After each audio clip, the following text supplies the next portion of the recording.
I think the Federal Reserve really has been the principal architect in the house of cards economy that we're living in, and that is very close to collapsing. We have this huge imbalanced economy, but the source of the imbalances is the United States. It's our monetary and fiscal policy that is the cause. It's got nothing to do with China or anybody else. It's got nothing to do with cheating. It's just our own policy mistakes. I think this is going to end, and it's going to be a big collapse in the American standard of living. America's ride on the global gravy train is going to be over because we're not going to have a lot of stuff to buy.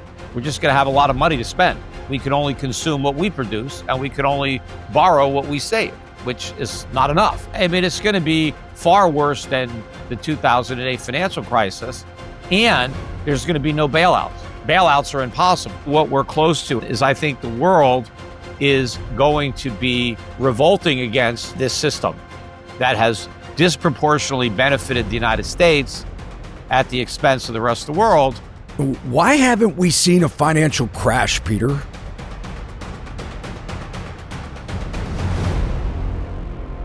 Peter Schiff, welcome back to the show. Oh, Todd, thanks for having me on again. And for those that don't know who you are, Peter, you're an economist known as a seasoned Wall Street prognosticator. And through the years, you've accurately predicted the ups and downs of the housing market, the stock market, including commodities, specifically gold, which, by the way, just like you said, has been hitting all-time highs. And you also have predicted many of the geopolitical outcomes through the years. I want to talk about some of those today and what's going on. But you're a very successful businessman. And despite being attacked by and investigated by the IRS and OFIC back in 2022, I think it was, when your gold-backed Euro-Pacific Bank was ultimately shut down and accused of wrongdoing. However, nothing was found to be true as alleged, which supports your outstanding character, sir. Since you have successfully defended yourself, winning a defamation lawsuit, and now you're suing the IRS for their role in the investigation, you're a best-selling author. And the company that you founded, SchiffGold.com, has continued to become a global leader in gold and silver sales. I wish we were a global leader, maybe one day. I think look, you're pretty successful. Well, we got great service and we offer great prices. So I think we should be the leader. So maybe one day. Yeah. But we have a lot of very satisfied customers. You know, we've been selling gold at Schiff Gold. I started about 15 years ago. And so when people were buying it initially, I don't know, it was maybe $400, $500 an ounce. And here it is, $3,200 an ounce. It's hard to believe, too, that people have actually done better just buying gold than buying the S&P 500. And gold doesn't do anything. Gold just sits there. Yet all these income-generating companies, even with the income, haven't managed to beat just a precious metal, just sitting there doing nothing. So it really shows you what's been going on in the economy. You know, yeah, the stock market has gone up in price, but so has everything. And the reason that everything goes up in price is because they create so much inflation. They destroy the value of our money. And that's what gold is telling you. The dollars we have today are not worth the dollars we had yesterday or 10 years ago or 20 years ago.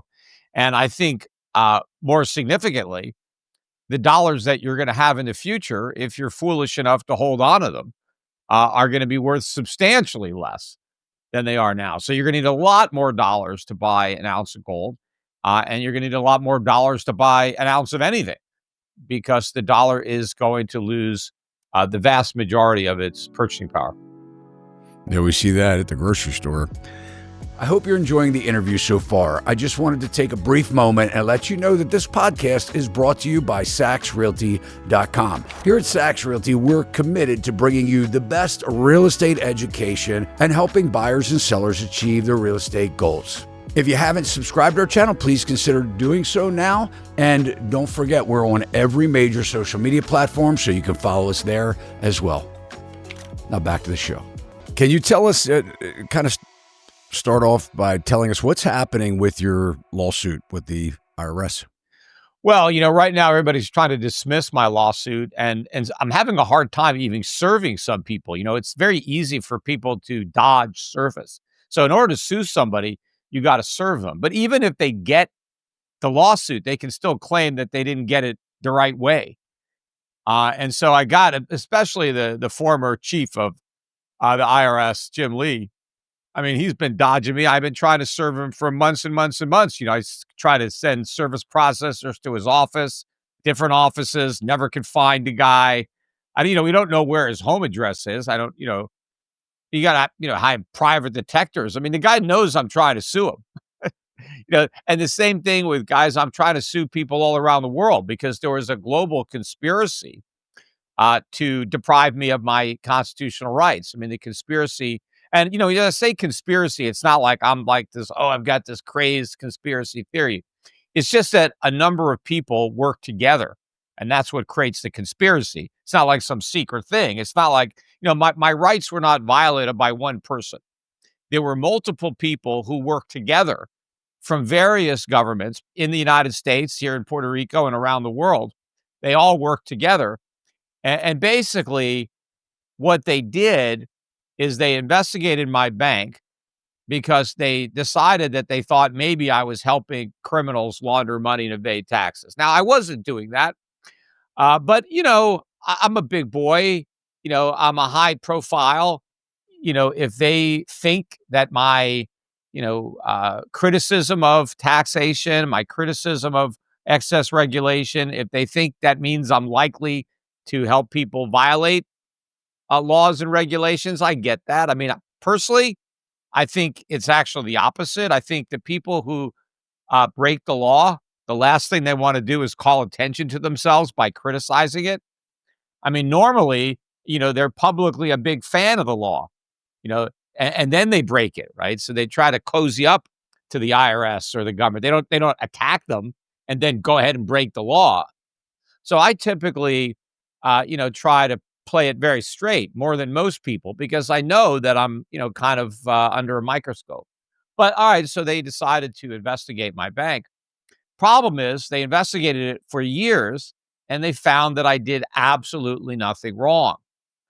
Uh, but I think that frustrated the government because they set up a whole criminal grand jury to investigate the bank. And when they couldn't find anything, they leaked the investigation to the media, which was illegal. And then the media, New York Times, and then in Australia, 60 Minutes and some newspapers, uh, coordinated stories together, but they didn't just out the secret investigation, which in and of itself was bad because I'm innocent until they could even charge me, which they never did. But they outed the investigation. But then they went the added step and they said, I'm guilty. They said Schiff is doing it. He's guilty of what he's being investigated for, even though they ultimately never charged me with anything. And not just me. They didn't charge a single person that worked for the bank. To my knowledge, they've never charged a customer of the bank. They didn't find anything going on at my bank, which is probably very rare because if you just randomly investigated a bank, you'd probably find something. They found nothing. That's how clean the bank was. But the media said, "Oh, you're guilty. Schiff is the ringleader of this, this huge criminal enterprise." So I sued in Australia for defamation, and I won the lawsuit because they had absolutely no evidence to back up any of the allegations they made, and they knew it. And the worst part about it is under discovery, where you get to get their documents, all of their own documents that they prepared, like transcripts from interviews, emails, stuff like that. Everything they had basically, proved that I was innocent. Right? Everybody they talked to, all the evidence was overwhelming that the bank did nothing wrong. Yet they buried that evidence. They lied about it. They fabricated evidence that didn't exist to try to knowingly claim that I was guilty of crimes they knew I couldn't have possibly committed. So it was really bad. It wasn't just defamation. It was fraud. These are lies. This is how the media works. The media just has an agenda. And they saw me, oh, Peter Schiff is a critic of government. He's a free market conservative libertarian. Let's tear him down. Let's accuse him of working with organized criminals. Let's make him into a really bad guy. But none of that was true. So I won the defamation lawsuit, but that didn't save the bank. The bank was shut down almost 3 years ago. And to this day, not a single customer has gotten any of their money. The whole system is corrupt. I didn't have any loans. I had 100% reserve bank. I could have sent all my customers their money back 3 years ago. The bank didn't have any debt. And in fact, about 75% of my deposits were withdrawn in about a year after the media came out and accused the bank of all this wrongdoing because people didn't want to be associated with the bank. A lot of my important contacts wouldn't work with the bank. So the whole business was destroyed.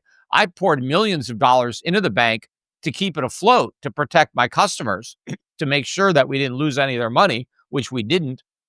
When the government took over the bank, I had several $1,000,000 in cash more than we owed the customers. And all the deposits were in cash. Now, they were in euros mostly and pounds and gold. We had a lot of the money in gold because the customers wanted it in gold. I didn't just buy gold. Customers had the option of holding their deposits in gold. And so a lot of customers did. And of course, when the government froze the accounts, gold was like $1,800 an ounce. Now it's over 3,000, but all the customers lost their gold. They're just going to get supposedly the dollars that they were worth back then. Now, who the hell knows where the money went? None of it's going to me because I haven't had anything to do with the bank in 3 years. There's been an incompetent receiver who's making a fortune, who got appointed to run the bank with zero banking experience, didn't even work as a teller before he was put in charge of my bank. But the whole reason that they shut the bank down, and this is the basis of my lawsuit, I had sold the bank because I couldn't make any money because the reputation was ruined and my reputation was ruined unfairly, but it was ruined. So I sold the bank. But in order to get the sale to go through, local regulators had to approve it. And so, it's a long process to get anything done here in Puerto Rico. They work at a snail's pace. In fact, just last night I get this email. I didn't even recognize it was from the Puerto Rican government. And it was like, letting me know that something I had requested was done. And I couldn't even figure out what the hell it was. It took me a while to realize I requested this thing almost 3 years ago. And it took them 3 years. And it was like a one-page form that I filed. And almost 3 years later, they say, oh, we got your form. Everything's okay. It took them almost 3 years. So they can't do anything, right? They're so slow. And so they're trying to approve the sale of the bank just because they're trying to vet the new buyers, right? They're trying to make sure that these new buyers are good. Meanwhile, I mean, I said to the regulars at the time, anybody's better than me. I mean, the worst person to own a bank was me because I got the worst reputation in banking. So anybody would be an improvement. But as they're, trying to vet it, the IRS, and I got all this from my FOIA requests, although most of it, I have a second lawsuit against the IRS for violating FOIA because most of the documents that I'm requesting, they're either refusing to turn them over or they're completely redacting them illegally. But the little bit that I got that was produced and that wasn't redacted basically uncovered our whole plot. But basically, the IRS came down to Puerto Rico to talk to the banking regulators about my bank. And when she told them, oh, don't worry, the bank's been sold. Oh, no, we can't do that. We don't want this bank to be sold. We need you to shut the bank down. And we need to hold a press conference, and you need to invite the head of the IRS and the head of Australia Tax Authority, the head of the UK. You got to get us all into this room so we can accuse this bank of being guilty of tax evasion and money laundering. Because we didn't find any evidence of it, so we couldn't charge them with a crime, but we got to make it look like they were guilty anyway. So you got to help us out. You got to find some reason to shut the bank down and then invite us down here so we could pretend that it was shut down because of tax evasion and money laundering. And that's exactly what they did. And then after the bank was shut down, the IRS, the Australia government, the British government, they all put out press releases. They went on a media frenzy to highlight their success at getting my bank shut down. And they used the shutdown of my bank to justify the success of the J5 to show, look at the big difference we're making. We're really cracking down on global money laundering and tax evasion. Look, we got Euro-Pacific banks shut down. This is this great thing that we just accomplished. And this is, this shows that we're really cracking down. And so if you're laundering money, if you're evading your taxes, you better think twice because we're going to get you just like we got Euro-Pacific, even though the whole thing was made up. And it's like, so the whole investigation was a failure. And so they turned it into a fake success using the media to pretend that I was guilty and then coercing or intimidating a local Puerto Rican regulator into shutting down the bank under a false pretense. The pretense that she used was that the bank was insolvent when it was probably the most solvent bank in the world because we had no debt and made no loans. But she said that the commissioner, who's still in office, said that she was shutting my bank down to protect the customers. The customers weren't in any danger. They could have all got their money out 3 years ago if they asked for it. The threat to the customers was the Puerto Rican government that has now taken over the bank for 3 years, and not one penny has been returned to a single customer. So I was never a threat to my customers. The government was the threat. But the government came in and said, aha, we have to protect customers from this non-existent threat by taking over the bank and making sure nobody gets any of their money. So it's a crime from top to bottom. And, the customers of the bank are the collateral damage. I mean, yes, the government wanted to discredit me and embellish their own, record, but, they sacrificed all these innocent customers, thousands of people that, put their money in my bank because they thought it was safe. And they ended up losing all their money because the government stole it. Peter, what do you think the real reason was behind it? I don't know. I mean, maybe that'll come out if, they're trying to dismiss my lawsuit. It's either because they have sovereign immunity or they claim that the statute of limitation is up, which is, the statute of limitation is a year, which is very short, right? Normally you'd have more time than a year. But it took me 2.5 years to get the evidence to file the claim because the IRS was not, responding to my FOIA requests. I didn't want to file the lawsuit until I had some evidence.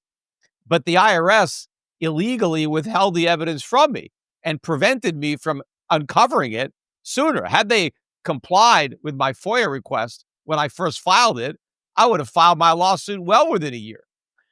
So hopefully the IRS can't get away with the statute of limitation argument when they're the reason I had to wait so long to file my suit. And then, of course, they claim sovereign immunity, which they don't have. They say, well, you can't sue us. We're the United States. You can't sue us, which is just not true. There's not blanket immunity. There are circumstances under which you can sue, and those circumstances are exactly what happened to me.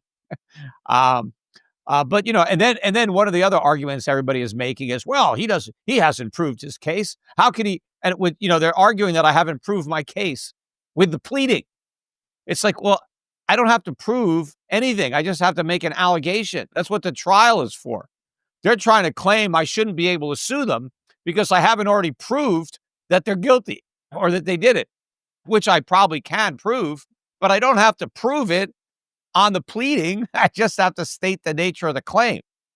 So, the legal maneuvering that they're using, because they know, I think the IRS knows, the regulators know, if my case is not thrown out, I win.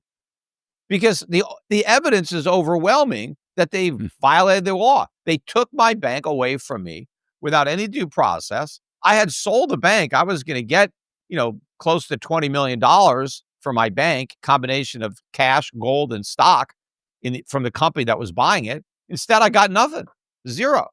I had $10 million of my own money that I put into the bank as investment capital, lost every penny of it. But there was no reason for it. The government basically deprived me of that property without due process. But they also smeared me in front of the public. They accused me of being guilty of crimes that they know I didn't commit, because if they thought I committed them, they would have charged me. They investigated me criminally for years. They convened a grand jury to investigate me for crimes for years. And they didn't charge me with anything. There's an old saying, the government says, we can indict a ham sandwich, right? Well, in my case, they couldn't indict me. So it's easier to indict a ham sandwich than Peter Schiff because if they could have found anything, I mean, the littlest thing that I did wrong, I'm sure they would have indicted me. But no, because they couldn't even find evidence to suggest that I did something, right? Because convicting you is a lot harder than indicting you. The government doesn't have to prove you're guilty to get a grand jury to indict you. They just have to prove that you might be guilty. But in my case, they couldn't even prove that, because all the evidence was like, oh, gee, this guy's innocent. And it wasn't even me. I had nothing to do with the bank. So it wasn't even really an investigation of me because I didn't do anything at the bank. They just investigated the bank and the bank's personnel. And we did everything by the book. We did it more than by the book. I mean, my bank had over the top compliance. That was the main complaint we got, that our compliance was too strict, that it was too rigorous, that it was above and beyond what any other bank did. That was the only, blemish on our reputation. Hey, it's a great bank, but man, oh man, their compliance is horrible. They just ask too many questions. They make you jump through too many hoops every time you want to send money or take money out. Yes, I know. That's why I complained about the laws, because I knew how onerous they were, because I abided by them. Yeah, that's crazy. Well, I think regardless of how it comes out, I mean, fortunately, you've been able to move on, and your reputation is still intact.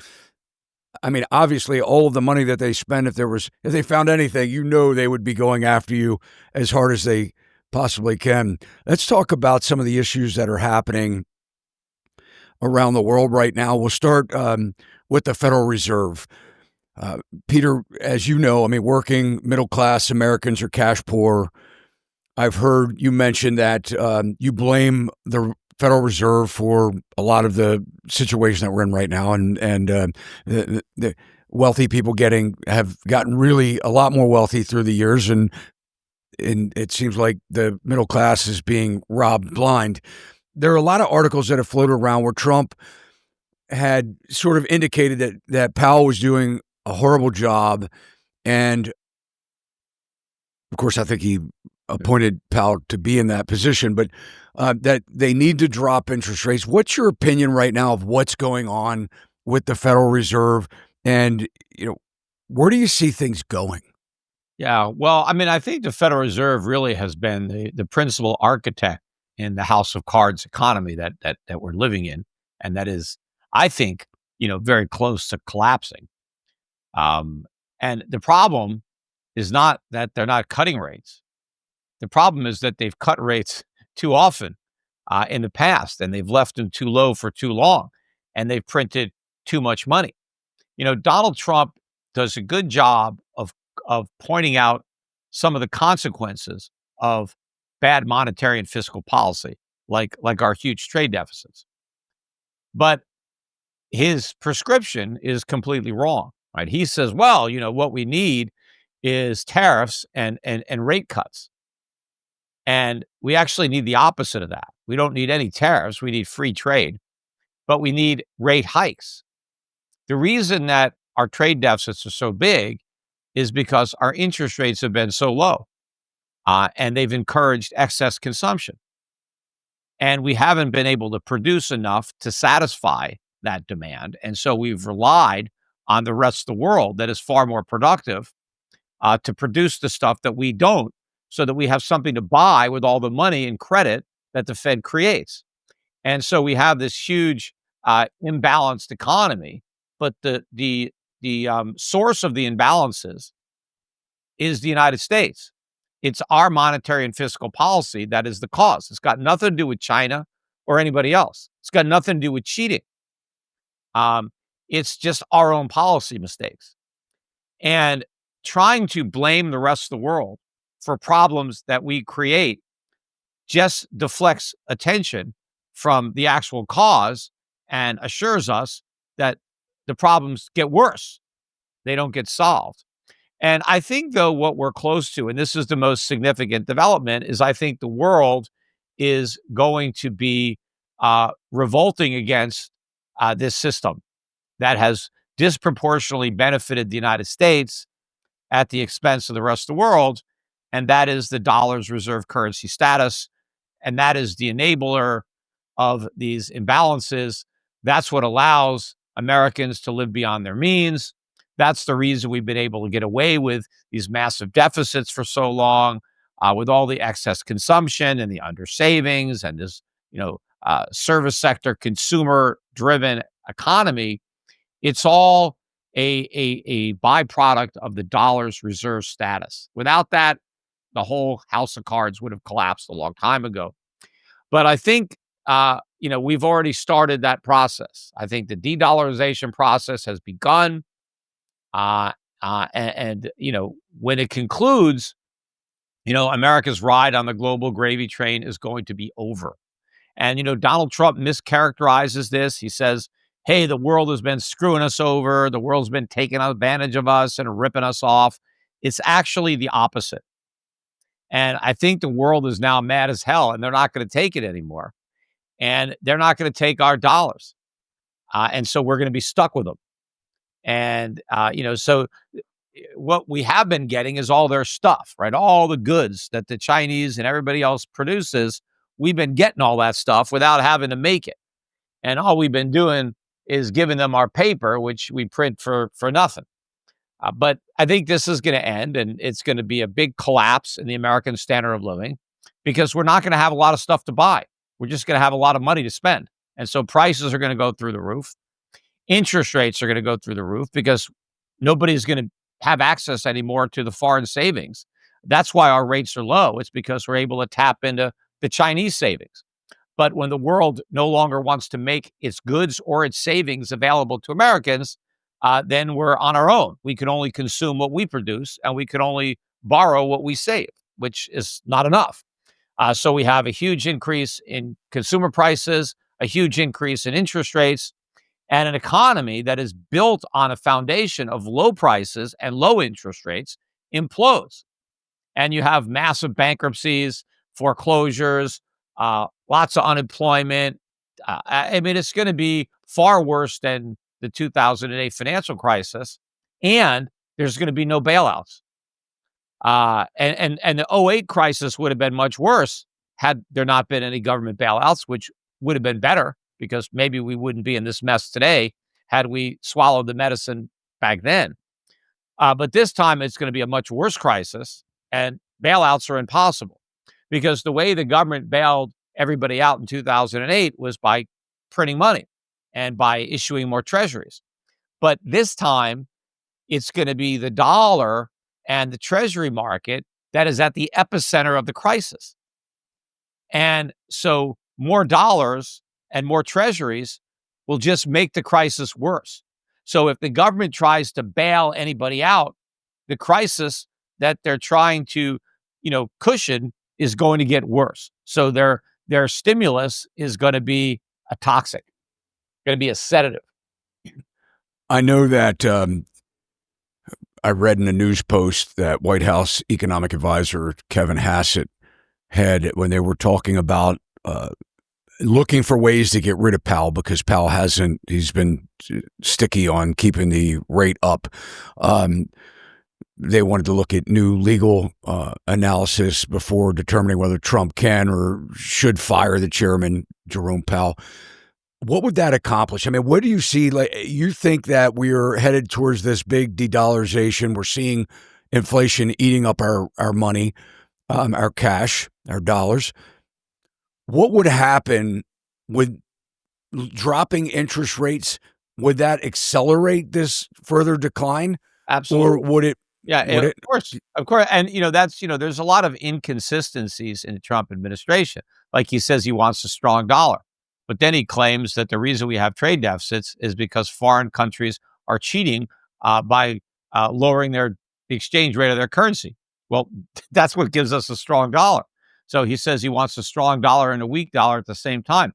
But he also says he wants a strong dollar, but he wants the Fed to cut rates. Well, if the Fed cuts rates, the dollar is going to weaken. So he's advocating policies that will weaken the dollar. At the same time, he's claiming he's in favor of a strong dollar. I mean, so, you can't have it both ways. You gotta, pick. But he can't pick. I mean, he wants a weak dollar, but he can't say that he wants a weak dollar.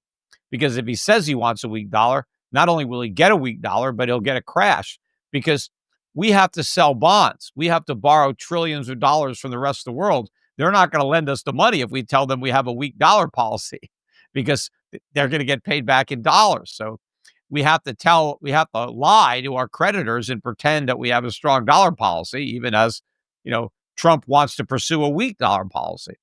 But if he's able to get rid of Powell, which he will eventually, the hope is what Trump is hoping is that he'll be able to put a guy in there or gal who will do what he wants rather than what's right for the economy, which is to just lower interest rates, which is exactly what he accused Janet Yellen of doing when he ran the first time against Hillary Clinton. He says Janet Yellen was playing politics. She was keeping rates too low to make Biden look good. Well, now that's exactly what he wants Powell to do. He wants Powell to lower interest rates to make him look good. And he wants the Fed to do exactly what he criticized it for doing when there was a different president. So it's like, again, it's complete hypocrisy. But even if Trump appoints somebody that he expects is going to be a real dove and just start cutting rates and creating more inflation, that may not happen, right? I mean, just once you get the job, you got the job. You could do what you think is right, even if it's not what Trump wanted. Now, maybe he'll just make sure to appoint a complete yes man that will just do whatever he wants. But that whoever he appoints, I guess they have to approve him. But if Trump has a complete stranglehold on the Republican Party, maybe they'll just rubber stamp whoever he picks. But one of the things is that the key issue of his campaign in 2024 was inflation. I'm going to bring down inflation. Well, what he wants Powell to do is bring up inflation.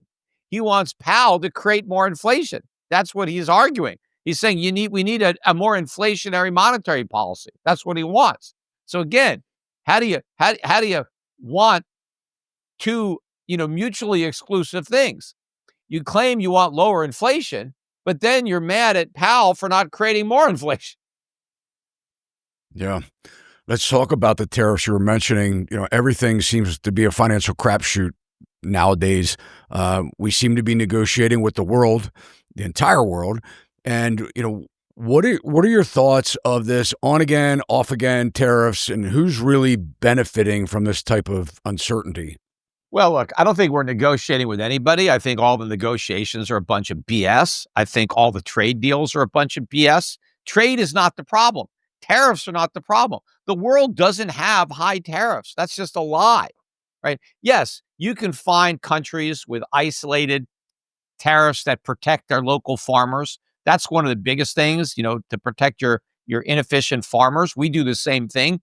We have very high tariffs here on sugar, on peanuts. So Americans pay a lot more money for these things because we're trying to protect our farmers. We have the Jones Act, which protects inefficient American shipping companies from foreign competition. So politicians all around the world, have these constituents that have been able to bribe them into some type of protectionism, right? We do it too, and it's wrong. And the world would be better off if every country, including America, dropped these protectionist tariffs that actually hurt the country and just help this select special interest that donate so much money to their political campaigns. But the idea that we have these huge trade deficits because of bad trade deals is wrong. I mean, first of all, the USMCA is Trump's deal. I mean, he told us that was the greatest deal ever when we first signed it. And now all of a sudden it's a disaster. But Trump is just trying to make America into a victim so he can be the tough guy to stand up to the global bullies. And that plays well with his base. Yes, America's getting ripped off, and we're mad as hell, and we're not going to take it anymore. We are getting ripped off, but not by the world, not by China, not by Mexico, Canada. We're getting ripped off by the U.S. Congress. We're getting ripped off by our own government, and that continues. in this big, beautiful bill that Trump is, dying to sign. It's a horrible bill that takes the Biden deficits and makes them even bigger. Right. So we're making all the problems that we were criticizing worse. But to get back to this phony trade war, so we the whole premise is wrong. And when Trump put these tariffs on, the tariffs are not on China or Mexico or Canada. The tariffs are taxes on Americans. That's what they are. Nobody pays tariffs but American consumers. Tariffs are an indirect tax. There are two types of taxes. In that there's a direct tax where you send the money directly to the government. That'd be like a property tax. Government sends you a bill, you write a check, put it in the mail, pay the tax. Income tax, write a check to the government, put it in the mail, you pay the tax. An indirect tax is a tax that you don't send the money directly to the government. That's like a sales tax. You go to the store, you buy a product, and there's a tax. You don't send that money to the government. The store sends it to the government, to the government for you, right? So you pay a sales tax indirectly. Tariff is the same thing. A tariff is laid on an importer. So any company or person, because if you import directly, you pay the tariff, right? So if you order something and they ship it into the country, in order for you to get it now, you got to pay the tariff. But let's say you buy merchandise from a retailer. Well, when the retailer brought that merchandise into the country, they had to pay a tariff, right? Now, the retailer takes that tariff and just tax it onto the price, just like if it was a sales tax. It's a cost of doing business. And so now the consumer pays the tariff when he buys the product. That's subject to the tariff. Now, if you don't want to pay the tariff, well, you don't buy the product, right? And that's what, keeps the government from making the tariffs too high, because then they won't collect any money. Because if you don't buy the product, the government doesn't make any money. Now, sometimes the government hopes that, well, we'll make a high tariff. And so instead of buying the import, you'll avoid the tariff by buying something made in America where there is no tariff. Well, in most cases, there's no U.S. substitute. You can't find something that's made in America because we don't make it anymore. It's all made abroad. But in some cases, yes, you can find an American item. Maybe you were buying something from China and it cost you $50. And we do make something similar in America that cost $100. Well, maybe if the tariff was high enough that the Chinese good was now $120, you might, all right, I'll pay $100 to buy the American good. You're not paying a tax. The government's not collecting any money, but you're out of pocket. You're paying $100 for something that you used to buy for $50 when you could buy it from China, but now you got to buy it, in America, and you're paying double. But it's the American consumer that pays either way, right? Either you buy the import and pay the tariff, or you don't buy the import and just pay a higher price for the domestic substitute. So Trump launches this trade war that we have no chance of winning because we can't win a trade war. We don't have the cards because we depend on imports. It's not the other way around. I mean, they kept saying that, we're in the driver's seat because we're the consumer. No, the consumer is the easy part.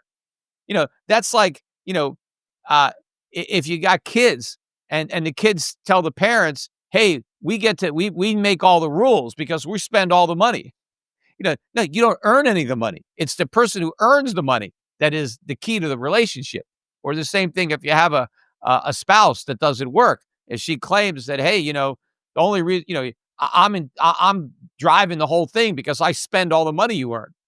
When, the hard part is earning the money that gets spent. Anybody can just spend money that's given to them. All Americans do is we buy stuff. Anybody can buy stuff. And the only reason we can buy stuff is because the world loans us the money. And the only reason there's stuff to buy is because the rest of the world makes it. And so the world doesn't need us. The world can consume what they produce. They don't need to let us do it. The world can spend their own savings. They don't need to loan it to us. So Trump launches this war that he can't win, that can only have devastating consequences on the U.S. economy. And that's why he surrendered, right? We surrendered the trade war. First, we surrendered against everybody but China. And then we surrendered against China.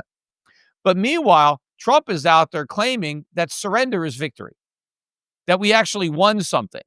What did we win? We won relief from his own tariffs. It's like Trump says, okay, I'm going to start a war. And then by surrendering, he claims he won the war. I mean, look at what happened with China. So we imposed these 145% tariffs on China. And supposedly this is going to cause China to come groveling to our feet and kissing Trump's ass. Please, please, Mr. President, let's make a deal. And so China basically says, nothing doing. We're going to put 125% tariffs on you, right? After Trump warned China not to retaliate. He said, you better not retaliate. That's how we got up to 145 and 125, because China retaliated after Trump said, don't do it. So now we got these high tariffs, and the Trump administration said, okay, let's negotiate. And China said, we're not negotiating with you. You take these tariffs away. If you want to talk trade, we're willing to talk, but not until after you remove the tariffs. And Trump was like, no way, we're keeping these tariffs on. It's my way or the highway, And so what happened? It was the highway. They met in Geneva, and Trump completely folded. He got rid of all the tariffs, basically. All the reciprocal tariffs are gone. Exactly what China insisted on. What did Trump get out of that? Nothing. China hasn't agreed to a single thing. All they said is, okay, now we'll negotiate. Right, which is the terms that they set. Trump met China's terms. But there's not going to be any big trade deal because there's nothing we can get. Because countries, even if they drop the tariffs to zero, they're not that far above zero right now.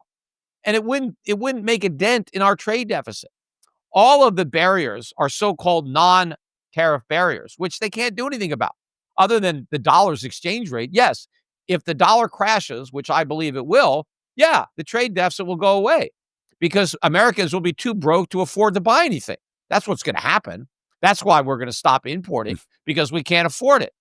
But for the rest of the world, that's a big win, because right now, the stuff that we buy comes at the expense of the rest of the world buying less. Americans live beyond their means only because the rest of the world lives beneath its means to enable that. So when the dollar crashes and we can no longer afford to import, the rest of the world's factories don't shut down. They just keep on producing. It's just that now people outside the United States get to consume because now their currencies have a higher value. And so they're richer. We're poorer, they're richer, and they buy what we can no longer afford. Right? That's where we're headed. But all of this stuff, like, Trump is this master negotiator. He's playing, 4D chess. This is all BS. He's not negotiating anything, and there's nothing to negotiate. What he should be doing is negotiating with Congress about cutting government spending instead of rubber stamping this big, fat, ugly bill that they're going to pass. We need to cut government spending. But Trump doesn't want to do that.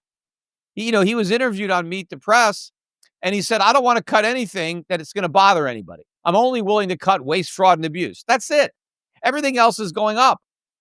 The only thing he'll cut is taxes. So the deficits are going to explode. And so the problems are going to get worse. All the problems that he wants to solve are going to get worse because he refuses to go after the root cause of the problem. Instead, he wants to focus on the symptoms and blame other people.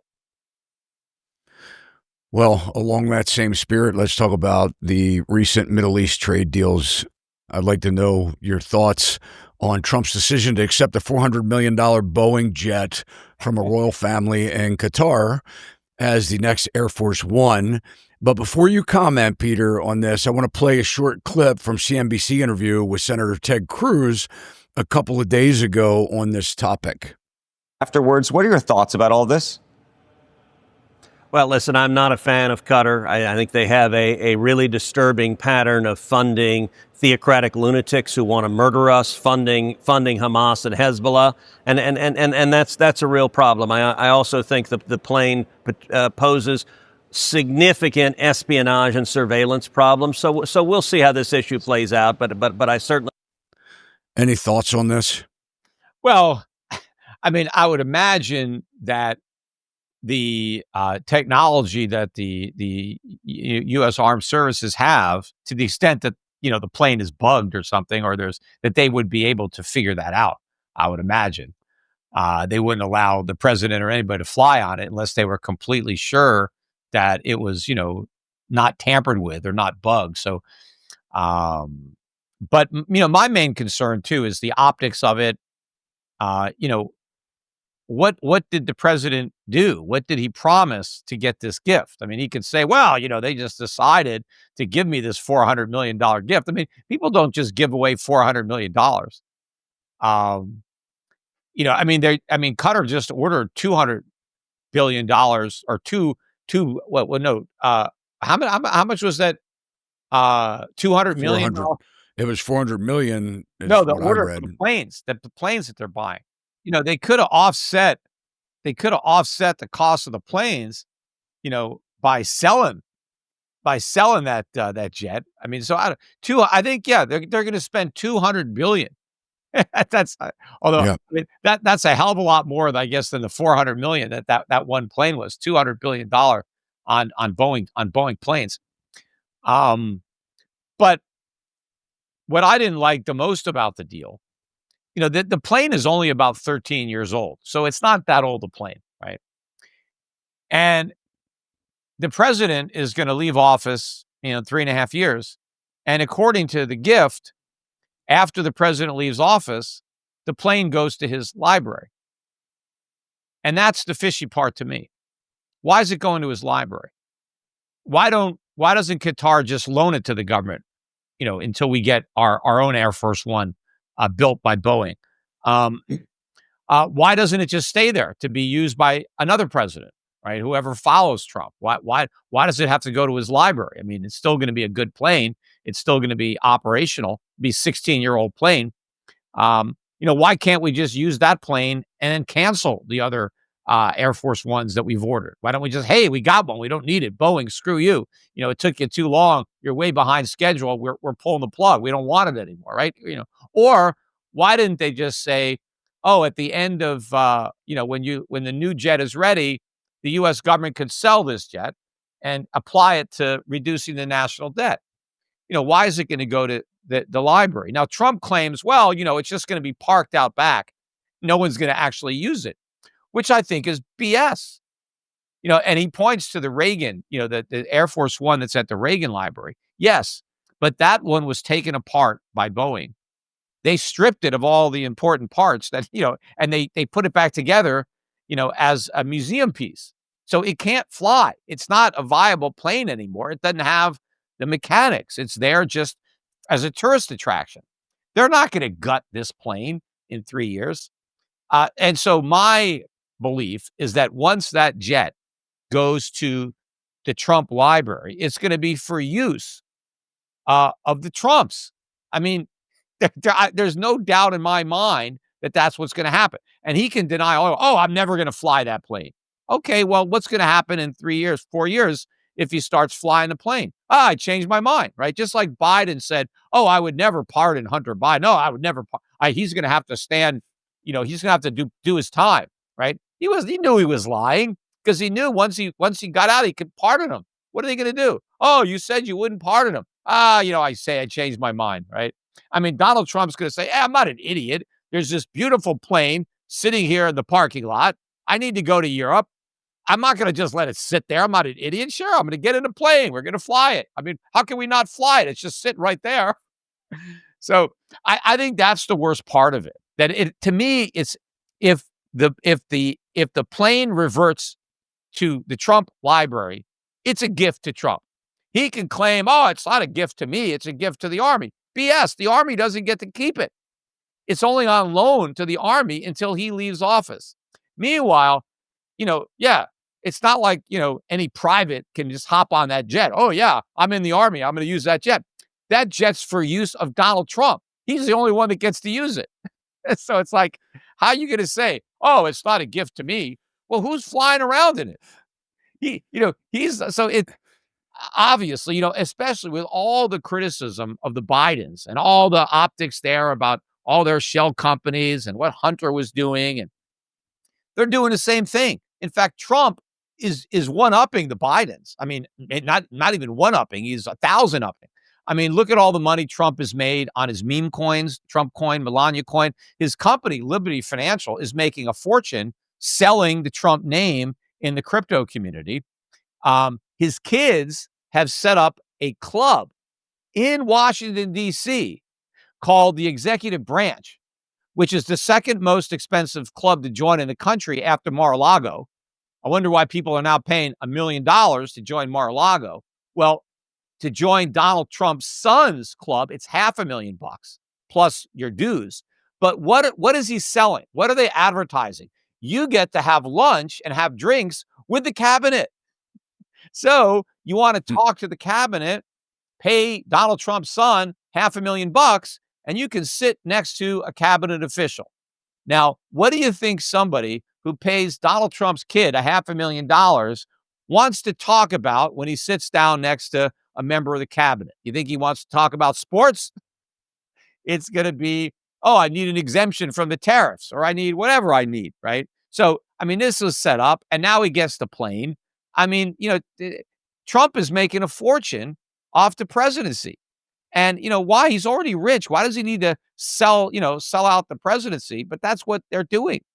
And he can say, well, it's not me, it's my kids. Well, that was the same thing with Hunter, right? Hunter Biden was selling art, right? People were buying his crap art and paying him all kinds of money. You think it was because he was such a great artist? That's why people were buying Hunter Biden originals? So, we needed, the opposite, right? Trump should have come in and drained the swamp, not, made it bigger. What do you think about the trade deals? Pulling up these fact sheets. This WhiteHouse.gov. This is on the Qatar. To generate an economic exchange worth $1.2 trillion. Some of that is buying the planes, I guess, from Boeing. But deals totaling more than $243.5 billion between the United States and Qatar. And then also the day before, on May 13th, there was another fact sheet on Trump securing historic $600 billion investment commitment in Saudi Arabia. What is your overall opinion? I mean, I get it on the tariffs, where you stand with that, but what is your overall opinion on having other countries investing in the U.S.?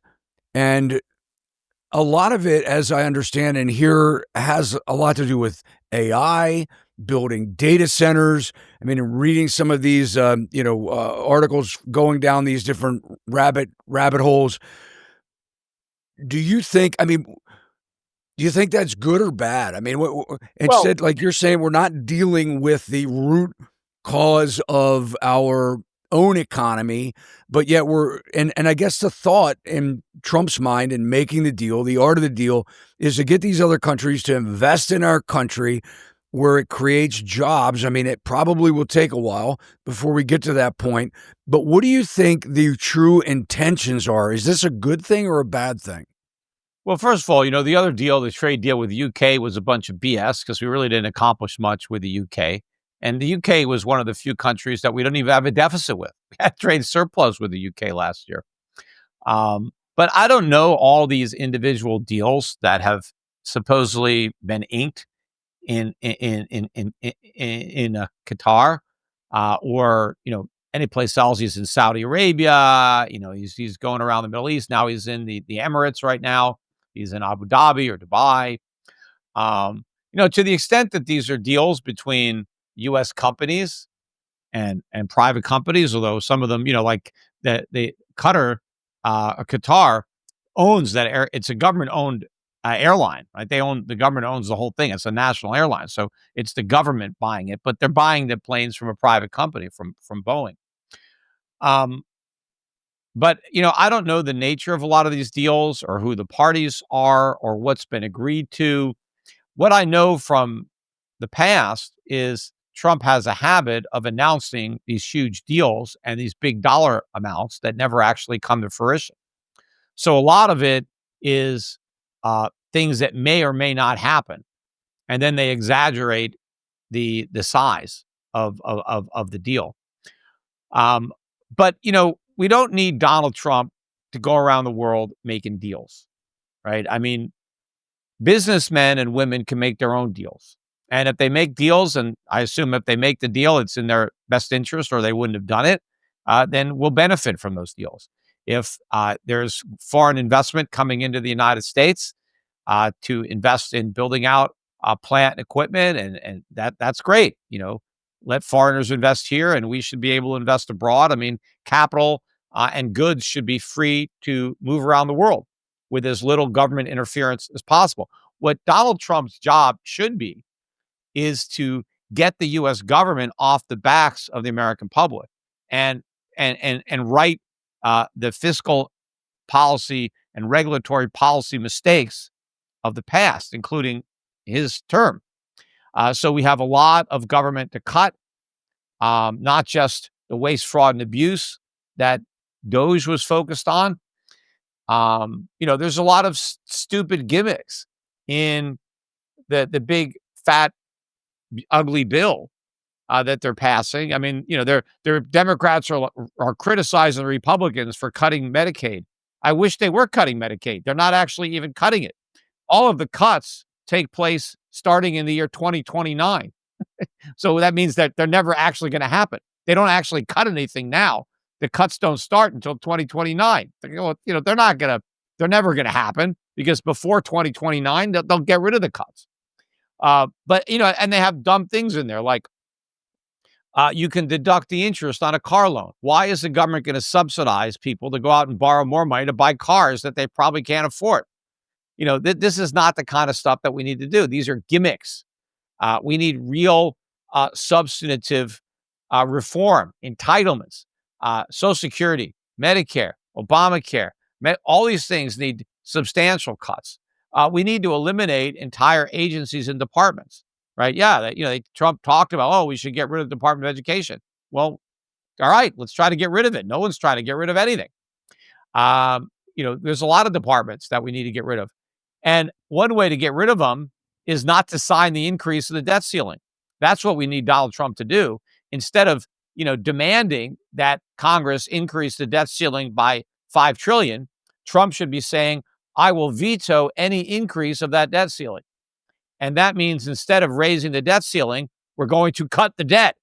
We're going to cut government spending because we can't afford to spend the money if I don't allow the debt ceiling to go up.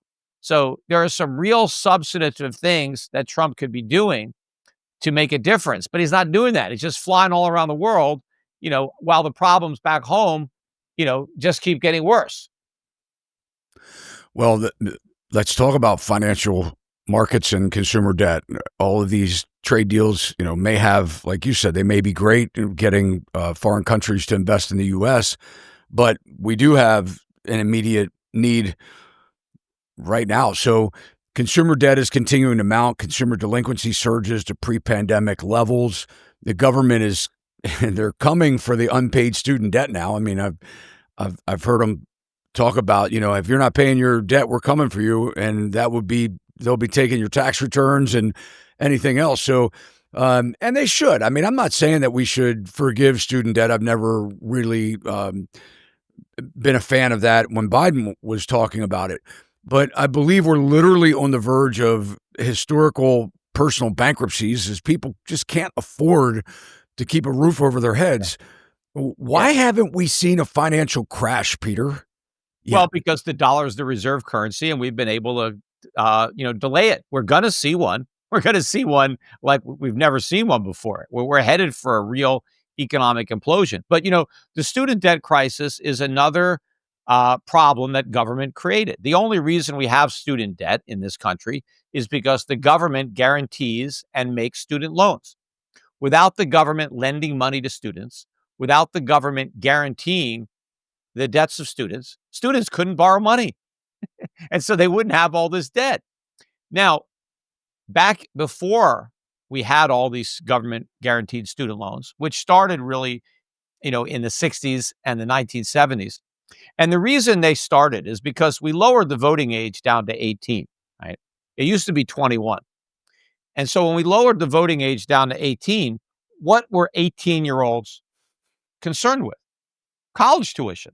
they were going to college, right? You're 18 years old, you're starting college.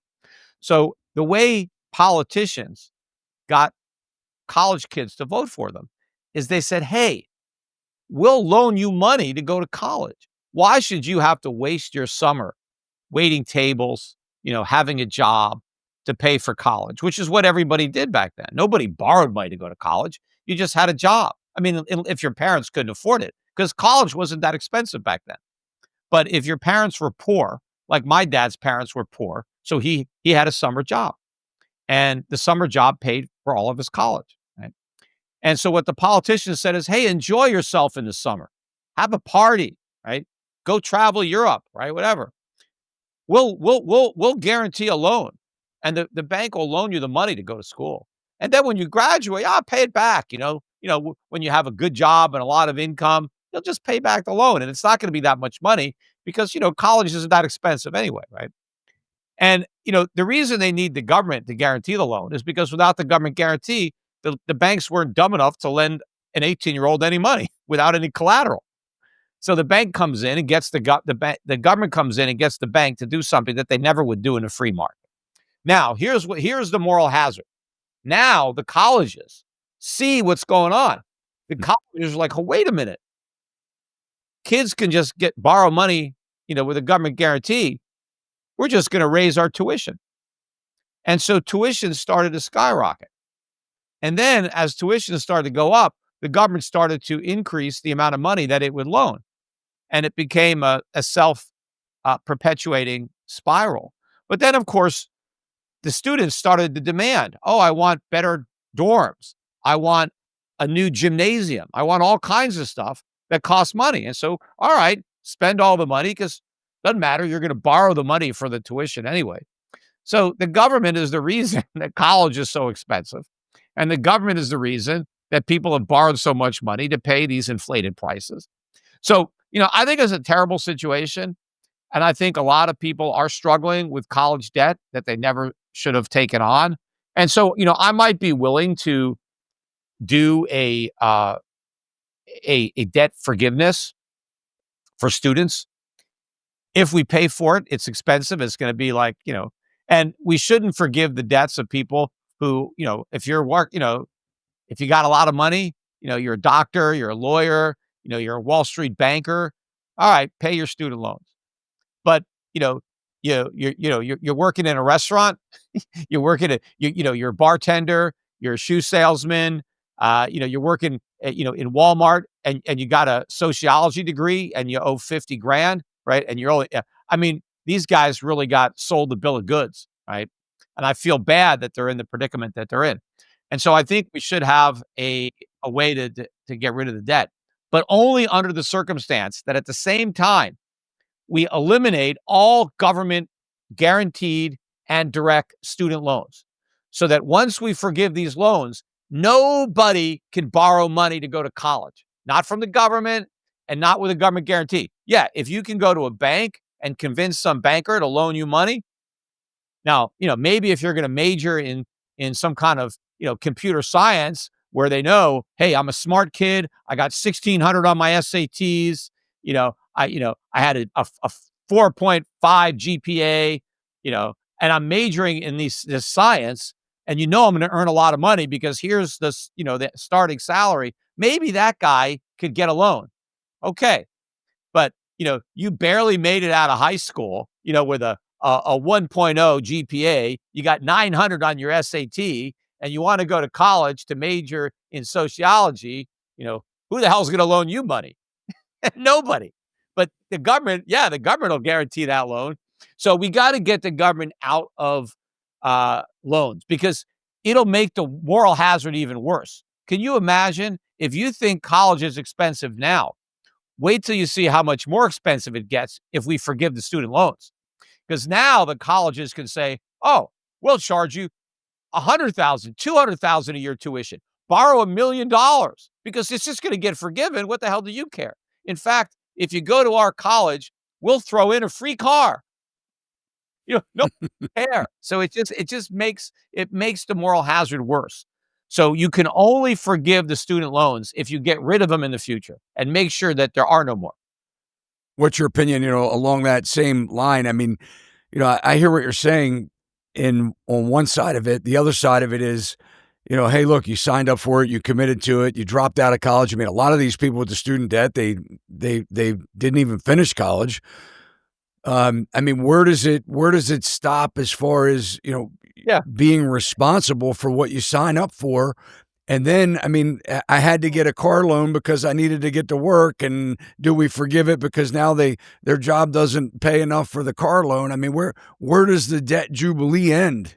Well, here's the thing. Look, people go to college. They're 17, 18 years old. They're kids, right? And they're basically told by everybody that you need a college degree or you're a complete failure. You're never going to make it in this world if you don't have a college degree. So you got to go to college or you're a complete loser. And then they say, and if you go to college, that's your ticket, right? That's your ticket to a great job and the American dream. So these kids are under a lot of pressure to go to college. And they're under a lot of pressure to borrow the money because they can't afford the high prices unless they borrow the money. But if they couldn't borrow the money, the prices wouldn't be high. The only reason the prices are high is because the government has extended all this credit to bidding them up. So I don't necessarily want to say, hey, this stupid decision you made as a 17, 18-year-old, when you were under a lot of pressure by everybody's society, parents, your peers, the schools, you did something dumb. I'm not going to, this doesn't, you shouldn't have to have your whole life ruined because of this. But, the mistake was made by the government in either guaranteeing the loan or making the loan. And that has to end, but we got to get the government out of the business of student loans. I've been criticizing this for 20, 30 years, pointing out the problems, the moral hazard of government guaranteed. And when Barack Obama, he took over and changed it so that after Obama, a lot more students borrowed directly from the government because Obama said, look, we want to cut out the middleman. The banks are getting rich on these guaranteed loans. So let's just cut out the middleman and have the government loan the money directly. And I said, well, that's just going to make the problem worse, which is exactly what it did. The government should not have any role in funding college. If you want to go to college, figure out how to pay for it. Well, how about the government funding buying houses? Yeah, look, we have, this is what they used to say. Hey, you got to go to college because if you don't go to college, you're going to end up waiting tables. Now they say, hey, you want to get a job waiting tables, you better get a college degree because you need one to wait tables now, right? That's how it's all changed. People that are getting college degrees, they don't need them. Most people who have a college degree don't need it. They wasted their time. They wasted money. But we've encouraged too many people to go to college. So the government has done two things. They've made a college degree extremely expensive to get, but then worthless to have.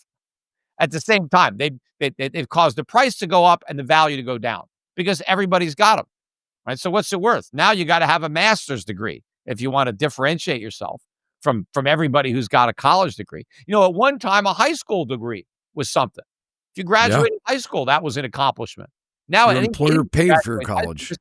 They can't flunk you. Like you graduate no matter what.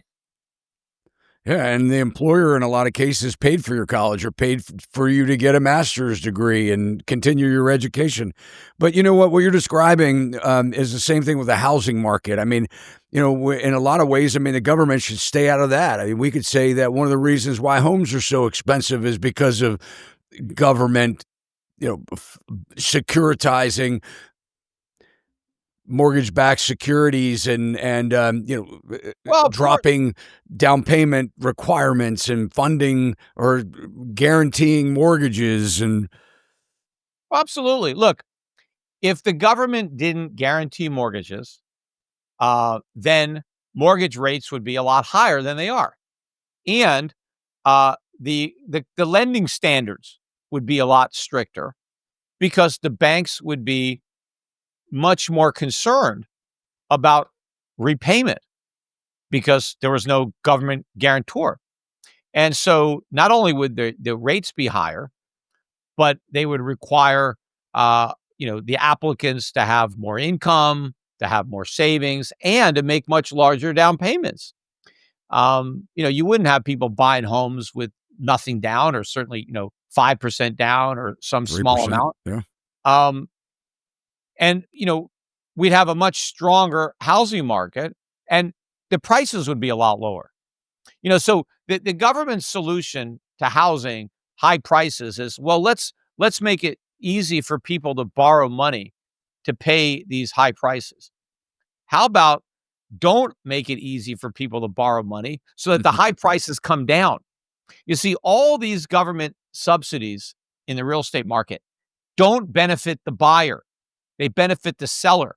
So if you own a house and you get to sell it, you can sell it at a higher price because the government guarantees a bunch of mortgages. But if you're the buyer, you're not getting a deal. You're just overpaying for the house. And so if the government wasn't subsidizing mortgages, you wouldn't have to borrow so much money because the house would cost a lot less. Yeah. And so I would rather have people, instead of paying 500 grand for a house and get a 7% mortgage, be better if they pay 200 grand for the house and got a 10% mortgage, right? Their 100% payments agree. would be lower. And, Yeah, I agree. make them put a down payment, because if the house costs 200,000 instead of 500,000, it's a lot easier to save up the down payment, right? The government makes the house so expensive with all this cheap money that nobody can save up the 20% down payment. But if the house price was a lot lower, then saving up the down payment would be a lot easier. Plus, if the government allowed higher interest rates in general, it would be easier to save up a down payment because your savings would earn interest while you were accumulating the savings. But and before the government really even got too involved in the mortgage market, the people, actually paid their mortgages off, and then there was no more mortgage. Today, very few people ever pay off their mortgage. They just keep refinancing it so that they, every few years, they're just borrowing more money and they're resetting that 30-year clock. Now they finally stopped doing that because now people have locked 3 and 4% mortgages, so they can't refinance anymore. But what do? They take out a second mortgage. They take out a home equity loan. They just keep borrowing more and more money. They never pay down their house. Has your opinion changed on the housing market, with the sales being record low right now and inventory piling up, and now we're starting to see more price reductions? Do you think that's going to be a trend that continues? Yeah, well, I think that housing is very unaffordable for the people who don't own, because prices are still very high and mortgage rates are now around 7%, whereas they were, 4. And, that's a big difference as far as what your payments are. But it's not just that mortgages have gone up. Insurance is a lot more expensive than it was years ago. Property taxes have gone up. Maintenance costs, utility bills. So all of the costs of home ownership have risen rather dramatically over the past, several years. And so people can't afford to buy houses. The only way that they could afford it is if the price comes down. So eventually that's what has to happen, because houses are going to be for sale. I mean, people are going to have to sell their house, and it's, well, whoever can buy it is going to buy it. And so eventually the price are going to come down. The question is, when they really start to break. But, you have a lot of people who, don't have to sell. And so they're not. They got a great deal on their mortgage. But as the economy really weakens, as a lot of people lose their jobs, and as the cost of home ownership keeps rising, even if you have a fixed rate mortgage, if all your other costs are rising and your income is diminished or gone, houses are going to come on the market. And, people are going to get divorced. People are going to die. People are going to move. And so houses are going to come. And the only way they're going to get sold is at lower prices. Yeah, you just brought up a really good point. I mean, as people can't afford to keep up with their maintenance and their repairs, a lot of this inventory that does end up getting put on the market will be distressed. Peter, let's circle back around as we kind of wrap up here and talk about gold and silver a little more. I have a couple questions for you. Gold obviously it's hitting all-time highs. And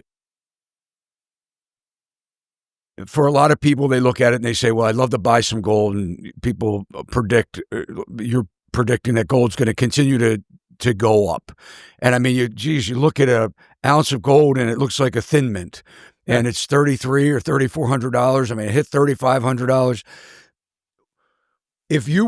How do you tell people to get into that market right now? Should they wait? Do you think that there will be anything that will happen that will cause a dip that is worth waiting for? Or Well, I think we've just had one, right? Because we almost got to 3,500, and now we're barely above 3,200. So we had over a $300 drop. That's about a 10% decline, right, from the peak. That's a pretty good dip. So I think that if you were waiting for a dip, you got your dip. So at this point, there's nothing to wait for. So I think 3,200 is a very good price for gold. It's not going much lower than that. And gold has been rising for many, many years. When this century started, January 1st, 2001, gold was under $300. So it's gone up 11x. Well, since then, it's gone up more than the stock market over that time period. Even if you count the dividends, the stock market hasn't kept pace with gold over that time span. But if you go back to the beginning of the Federal Reserve in 1913, you could buy an ounce of gold for $20.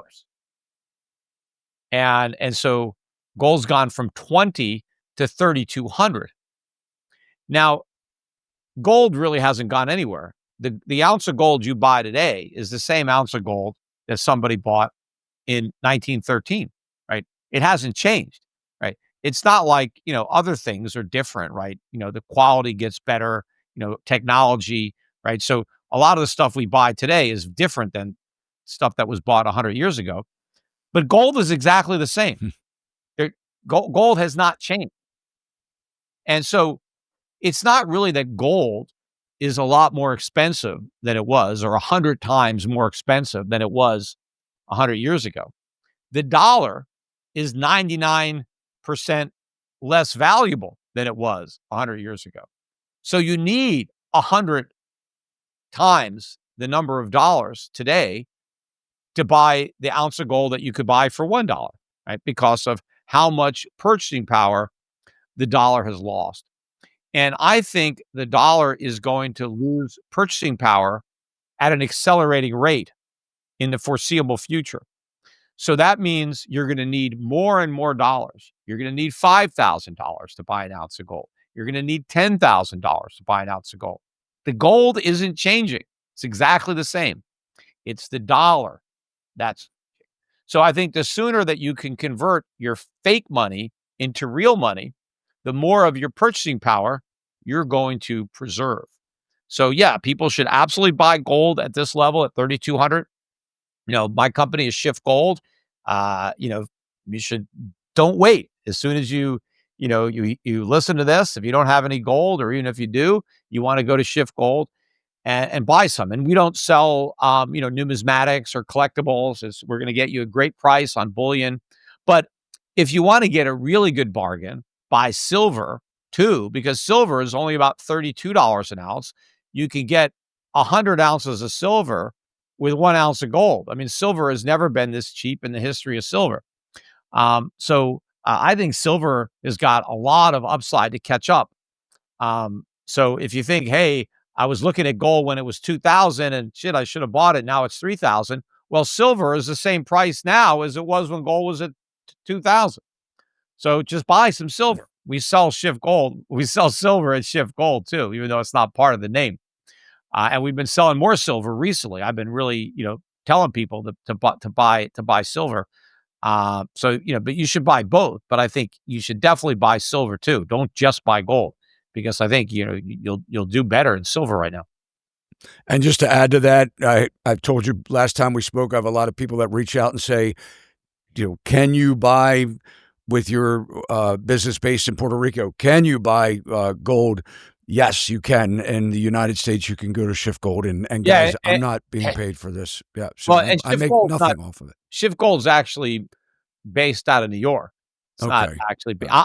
Yeah. I'm here in Puerto Rico, I but the think that's what the actual people. the actual business address, it's there. Yeah. But it's not run from that office, but that's where the office is. Yeah. And I think maybe that's where a lot of people think that, hey, they can't do business with you is because of that. And, but yeah, because you're in Puerto Rico. But, and like I said, guys, this is not something I'm not being paid to promote Schiff Gold. I just love bringing Peter Schiff on the show so that, we can share his perspective because he has a lot to say. He has an amazing YouTube channel as well. And you should cruise over there. Like I said, all the links are in the show notes. Follow him on his YouTube channel. So And what's even and audio too, if you really want to make money off of this gold run, you could buy the gold and silver mining companies. We have separately managed accounts at Euro Pacific Asset Management. Many of them focus in on the gold mining sector. We also run a mutual fund, the Euro Pacific Gold Fund. You could buy that fund no load. Any discount broker, EPGIX is the symbol. But because Wall Street doesn't understand gold, they have no idea why it's rising, and they expect it to fall. They haven't bid up the price of the gold mining stocks because they don't have any idea how much money these companies are going to be earning in the future, because they just feel the price of gold is going to go down because they don't understand why it went up in the first place. But they've got a lot of stuff wrong on Wall Street, and gold is one of them. But that creates the opportunity. Just like they were buying the subprime mortgages that I was shorting because they didn't understand the mortgage market. Well, they don't understand gold market either. They don't understand money. They don't understand inflation. They don't understand what the Fed's been doing, and so they've mispriced gold stocks just like they mispriced subprime mortgages. And the opportunity is created by the market mispricing something. In the case of the mortgages, the market got the price too high. In the case of gold stocks, they got the price too low. And so the way you benefit from that is you buy these stocks now while the price is still so low. And if you don't have to figure out which stocks to buy, I've already done that. We got a great portfolio and a lot of great junior miners, which I think are going to be the source of the biggest gains in the sector. And so just buy my fund. Again, it's EPGIX, Euro Pacific Gold Fund, and you can get information on it, and you can even buy it directly on my website at europac.com. We'll drop those links as well. Before I let you go, really quick, I know I'm taking your time here, and I know you're busy, but I just have to ask you this, Peter, because we've spoken about Bitcoin before, and we were kind of joking about it before and how its price has gone crazy and how you had a wallet and lost the password. But what do you think about the stable coin and what the government is trying to do to kind of eke their way into this crypto market? Do you think that, would you buy Bitcoin if they were successful at backing the treasuries with stable coin? Well, look, I mean, I have no interest in a stable coin backed by the dollar. I mean, I got plenty of ways to use dollars. It's very easy for me to spend dollars. I don't need a US dollar stable coin. I think the main people who want these stable coins want them to trade other tokens. They want to trade Bitcoin and they want to pair it with a US dollar stable coin. But I don't trade the cryptocurrency market, so I don't really have any use for a US dollar stable coin. I mean, I think Trump is behind the crypto industry because the crypto industry got behind Trump. I think they basically bought, his help, and they bought off a lot of other politicians, like that Cynthia Noonan in the U.S. Senate. Right? They've given a lot of money to politicians to hype up their tokens, and including Bitcoin. So I think the whole thing, as you know, is just a fraud. I don't think Bitcoin has any real value. I don't think it's money. I don't think it's digital gold. I just think it's a pyramid. It's a Ponzi scheme, chain letter, whatever you want to call it. Yeah, people have made a lot of money, just like people make a lot of money who perpetuate all kinds of frauds. You get in a fraud early, you make a lot of money. But it's always at the expense of the people who get in late and lose a lot of money. And a lot of people are going to lose a lot of money in Bitcoin and all these other coins. And I hope that, it's not the U.S. taxpayer that ends up losing money. Hopefully the U.S. government never actually buys any of this crap, or state governments or anybody actually, takes taxpayer money and uses it to bail out, crypto millionaires by buying their worthless tokens with other people's money. I'm going to be at the Bitcoin conference. I've never been to the official Bitcoin conference. Vegas, right? I'm going to be there in Las Vegas in a couple of weeks. So hopefully I make it out alive. Are you speaking at all? Or Yeah, I would. No, you're just going. Yeah, no, I'm speaking. I wouldn't just. Oh, are you? I wouldn't crash their party. I mean, I got invited. Oh man, you know what? I'd like to. I almost would buy a ticket just to hear you, what you have to say. What are you going to say? What are you going to tell? Are you going to tell them it's a Ponzi scheme? Yeah, well, to me, it's like when I went to the Western Regional Mortgage Bankers Convention in Vegas 2006 and told them about the real estate crash that was coming and the subprime crisis. So, look, I'm just going to remind them, look, this whole thing is a scam, But it's so unfortunate too that Trump is trying to push the country into crypto, to be the crypto capital of the world, to be the Bitcoin superpower, because all of that is at odds with what he really wants, which is to make America great again, to reindustrialize, to lower the trade deficits. The more of our resources we waste on crypto, the more dependent we become on the rest of the world for the stuff that we actually need. So instead of wasting money on Bitcoin and other tokens, let's start, building some factories and let's start doing things that we really need to do. That reminds me, I saw a video of yours. One of the first videos I think that I watched was you and who's the crypto king that lives in Puerto Rico. You were having a debate, and it was I don't know, Brock Pierce. Yeah, Brock, right.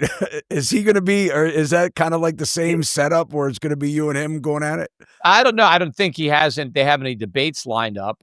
I mean, the founder wanted me to debate Michael Saylor. That was, but Saylor won't debate me. He won't, I wonder if he'll try to find out a way not to even be there now that I'm going to be here. But he just avoids me, like you're in school, you might avoid the bully you think is gonna beat you up or something. So you have to kind of hide out so he doesn't notice you.